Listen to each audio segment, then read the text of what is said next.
Mountain people had been here since before America was America.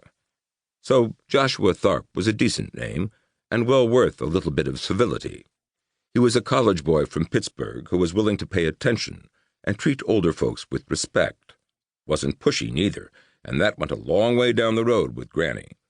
When he'd shown up on her doorstep, he took off his hat and said, "Ma'am," and told her that he was writing a book about the coal miners in Pennsylvania and North Carolina, and was using his own family as the thread that sewed the two states together. Now they were deep into their third porch sitting, and the conversation wandered a crooked mile through late afternoon and on into the full dark of night, talking about Granny and her kin, and about the Tharps here and the Tharps that had gone on. Joshua was a whiskey holler Tharp, though, but there was no one left around here closer than a third cousin with a couple of removes, so everyone told him to go see Granny Adkins. "Hell, son," said Mr. Spudders at the post office. "Granny's so old she remembers when God bought these mountains from the devil, and I do believe the good Lord might have been shortchanged on the deal. You want to know about your forebears, and about what happened when the mine caved in. Well, you go call on old Granny. But mind you bring your full set of manners with you, 'cause she won't have no truck with anyone who gives her half a spoonful of sass." Granny knew that Spudders said that because the old coot phoned and told her. Wrigley Spudders was a fool, but not a damn fool.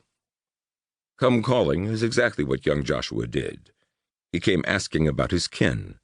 That was the first day, and even now they'd only put a light coat of paint on that subject. Granny was old, and she was never one to be in a hurry to get to the end of anything, least of all a conversation. Joshua's people, the true whiskey-holler Tharps, were a hard-working bunch, worked all their lives in the mines, boy to old man. Honest folk who didn't mind coming home tired and dirty, and weren't too proud to get down on their knees to thank the good Lord for all his blessings. Shame so many of them died in that cave-in. Lost a lot of good and decent folks that day. 42 grown men and 7 boys. The devil was in a rare mood that day, and no mistake. Guess he didn't like them digging so deep.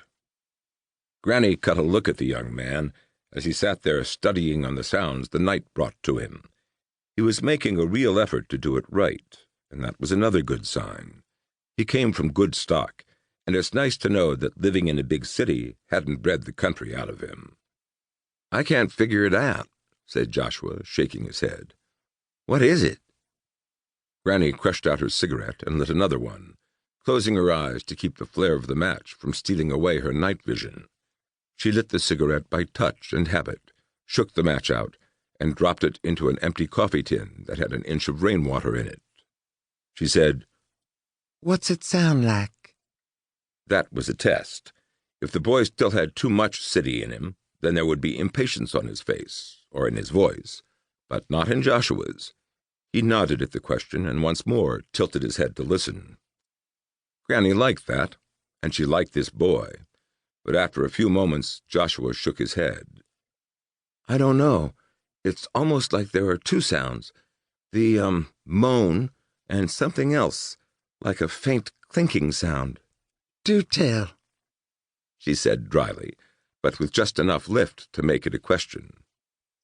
"Like maybe the wind is blowing through something, a metal fence, or I don't know. I hear the clink and the moan, but I can't hear either of them really well." He gave a nervous half-laugh. "I've never heard anything like it." "Never?" "Well, I don't spend a lot of time out of doors," he confessed. "I guess I haven't learned how to listen yet, not properly anyhow. I know Granddad used to talk about that, about shaking off the city so you could hear properly, but until now I don't think I ever really understood what he was saying." Another soft moan floated over the trees.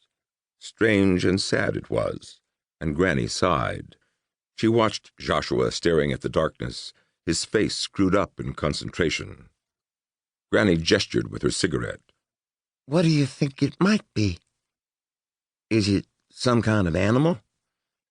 What kind of animal would make a sound like that, do you suppose?"